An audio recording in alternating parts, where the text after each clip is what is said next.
not Bangladeshi, and the person you're talking about, I have no idea about their case. নানা আলোচনা এবং বিভিন্ন বিতর্কে জর্জরিত রেহানা কন্যা টিউলিপ। সম্প্রতি সামাজিক যোগাযোগ মাধ্যমে ভাইরাল হয়েছে হাসিনার ভাগ্নি টিউলিপ সিদ্দিকের একটি ভিডিও। তুমুল বাকবিতণ্ডার এক পর্যায়ে তাকে বলতে শোনা যায়, আমি বাংলাদেশি নই, আমি একজন ব্রিটিশ এমপি। শুধু এতটুকুই নয়, ভাইরাল হওয়া ভিডিওটি দেখে ধারণা করা যায় বাংলাদেশে বর্তমান পরিস্থিতি এবং তার খালা সাবেক প্রধানমন্ত্রী শেখ হাসিনার কথা জিজ্ঞেস করায় মেজাজ হারান টিউলিপ। এ সময় সেই ব্যক্তিকে হুঁশিয়ারি দিয়ে তিনি বলেন, সতর্ক হন, ওসব ব্যাপারে আমি কিছুই জানি না, আমি বাংলাদেশি নই, আমি একজন ব্রিটিশ এমপি।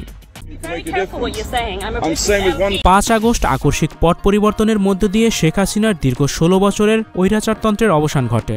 এরপর ছোট বোন শেখ রেহানাকে নিয়ে পালিয়ে আশ্রয় নেন তার পুরনো মিত্র ভারতে। পালিয়ে যাওয়ার পর একে একে বেরিয়ে আসে শেখ হাসিনা এবং তার দোসরদের দুর্নীতি, লুটপাট আর অপকর্মের সব তথ্য।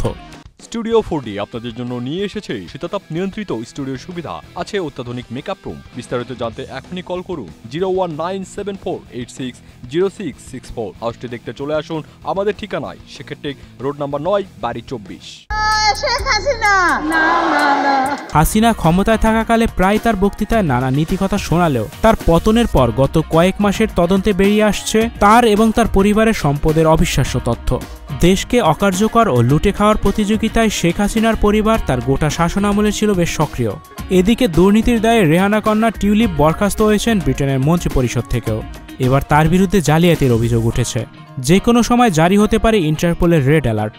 রাজধানীর পূর্বাচলে প্লট জালিয়াতির অভিযোগে সাবেক প্রধানমন্ত্রী শেখ হাসিনা, তার বোন শেখ রেহানা এবং শেখ রেহানার মেয়ে টিউলিপ সিদ্দিকির বিরুদ্ধে গ্রেপ্তারি পরোয়ানা জারি করেছে আদালত। আদালতে টিউলিপ যদি এই পরোয়ানার বিপরীতে আত্মসমর্পণ করে এবং জামিন আবেদন না করে, তাহলে তার বিরুদ্ধে ইন্টারপোলের রেড অ্যালার্ট জারি হতে পারে। আগামী 27 এপ্রিল পর্যন্ত আদালত তাকে সময় বেঁধে দিয়েছে। Icon focus 24 TV, powered by 4D Fourth Dimension। আমাদের চ্যানেলটি সাবস্ক্রাইব করে আমাদের সাথে থাকুন।